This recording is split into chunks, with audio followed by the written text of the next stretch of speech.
வணக்க நண்பர்களே. ஒரு அழகான காடு. அந்த காட்டில் ஒரு ஆண் பெண் பறவைகள் சந்தோஷமாக வாழ்ந்து வந்தன. பெண் பறவை கருத்தரித்து முட்டையிட ஆரம்பித்தது. 2 பறவைகளும் தாய் தந்தையாக போவதை நினைத்து மிகவும் ஆனந்தமாக இருந்தது.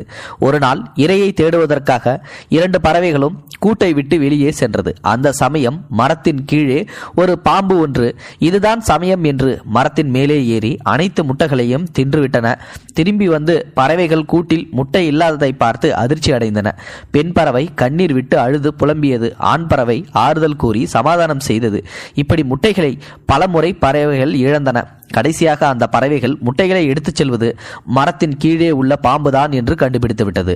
ஆனால் பாம்பை எதிர்த்து விரட்டும் அளவுக்கு நமக்கு சக்தி இல்லையே என்று பெண் பறவை அழுதது. நாம் இங்கு இருந்து வெளியேறி வேறு இடத்திற்கு சென்று விடலாம் என்று ஆலோசனை கூறியது பெண் பறவை. அதற்கு ஆண் பறவை, நாம் புதிதாக செல்லும் இடத்திலும் வேறு ஏதாவது துன்பம் நேரிட்டால் அங்கிருந்து வெளியேறுவாயா என்று கேள்வி எழுப்பியது. இங்கேயே இருந்து இந்த பிரச்சனைக்கு எப்படியாவது தீர்வு காண வேண்டியது நம்மளுடைய அவசியம் என்று யோசிப்போம் என்றது ஆண் பறவை. பிறகு ஆண் பறவை தன் நண்பனான நரியாரிடம் சென்று, நண்பா நரியாரே, என் மனைவி இடும் முட்டைகளை எல்லாம் ஒரு பாம்பு தனக்கு இரையாக்கி கொள்கிறது. நாங்கள் என்ன செய்வதென்றே எங்களுக்கு தெரியவில்லை. இதற்கு ஒரு உபாயம் நீங்கள் தான் சொல்ல வேண்டும் என்றது.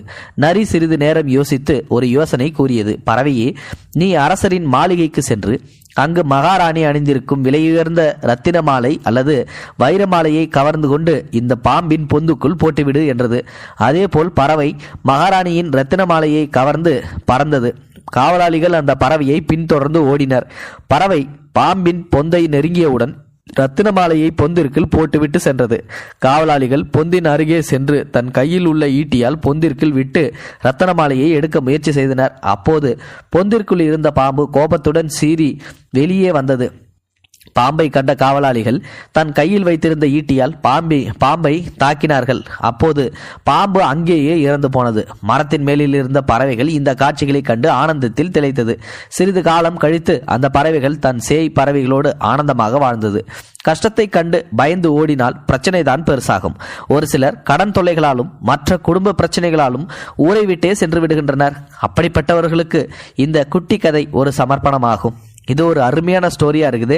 இந்த ஸ்டோரி வேற லெவல்ல இருந்துச்சுன்னு நினைக்கிறேன். ஏன்னா அந்த ஒரு குட்டி பறவை இருக்கு பார்த்தீங்களா, அதுக்கு எவ்வளோ ஒரு எண்ணம். நம்ம வாழ்ந்த இடத்துல நம்ம இருக்கணும் கடைசி வரைக்கும். நம்ம இந்த இடத்த விட்டு போகக்கூடாது. ஆனால் நமக்கு தொல்லையாக இருக்கிறது எதுவோ அந்த பிரச்சனைக்கு நம்ம தீர்வு காணணும் அப்படின்னு சொல்லிட்டு அந்த பாம்பை ஈஸியாக வந்து மாட்டி விட்டு அந்த பாம்பை வந்து சாகடிச்சிருச்சு. ஸோ அதே மாதிரி தான் நமக்கும் 1008 பிரச்சனைகளை வந்து வாழ்க்கையில் ஏற்படலாம். அது எல்லாத்தையும் எதிர்கொண்டாதான் வாழ்க்கை.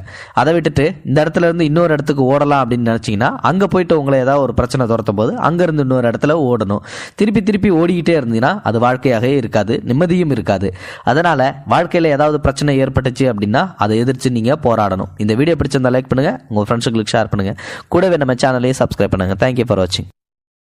இது போன்ற செய்திகளை உடனுக்குடன் நீங்கள் தெரிந்து கொள்ள மறக்காமல் எங்களுடைய சேனலை சப்ஸ்கிரைப் செய்யவும், கூடவே பக்கத்தில் வரும் பெல் ஐக்கானையும் கிளிக் செய்யவும்.